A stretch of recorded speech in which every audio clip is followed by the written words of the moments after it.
answer too. Do we have time for our closing statements, by the way? Or yeah, we're gonna do one more question, and then we're gonna do closing statements.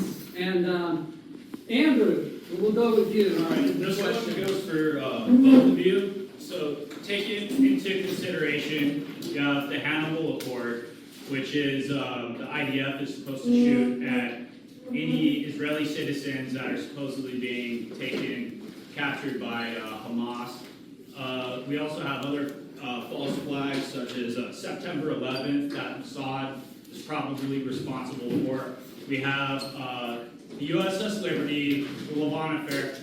It kind of seems like Israel is our greatest enemy. What's stopping the United States from invading Israel and defeating the IDF and imposing order and peace on the region ourselves, regardless of Muslim or Jew or whatever? Why shouldn't we just take the reins of the situation and impose this, since Israel seems to be an aggressive country? That seems like a very clear question. Arthur, do you want to go first? Okay, or second? you get to choose. you are. Isn't that interesting? I had to tell you about the USS Liberty. And then I read, have you read The Attack on the Liberty? Yeah. James Scott, Larry Bowen. Okay. You know them? They testified in New Hampshire. I don't know why you weren't there. Interesting. I say this again. The veterans, their biggest problem is not with Israel. It's with our government. Robert Novak, always love your country, never trust your government. You want to know who really ended up trying to sink that ship? Lyndon Baines Johnson. The worst president we've ever had. Worse than Biden, worse than Obama. He did it for Israel. No, he did it because he wanted to cover his own ass. Right. You want to know what? Another spy ship got captured off of North Korea. He was a terrible president, covering his own ass, trying to secure a second term. He cared about himself, and he abandoned our veterans. So when politicians go against us, yeah, we had a way of handling that in the past. Now, you say Israel's an aggressor state. Israel destroys Hezbollah. Thank you, Israel. Israel cut off the cartels trying to go after Saudis on our territory. Thank you, Israel.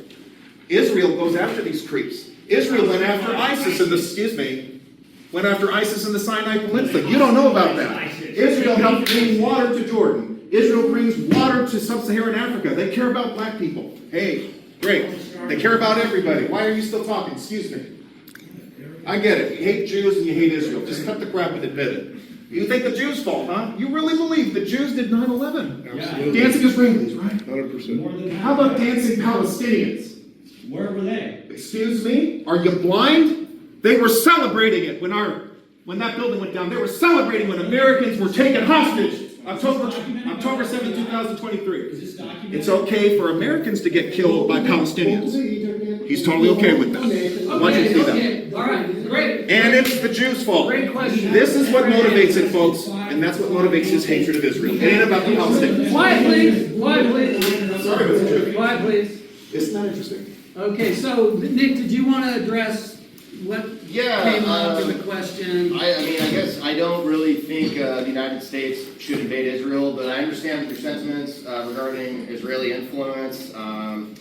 Yeah, I guess, I really don't have much else to say there. That's kind of where I would say. But I mean, I think in regards to like some of these things, like Israel's fighting like terrorists and stuff, I mean, I don't know. Can anyone tell me when the last time Hamas attacked the United States was? Never.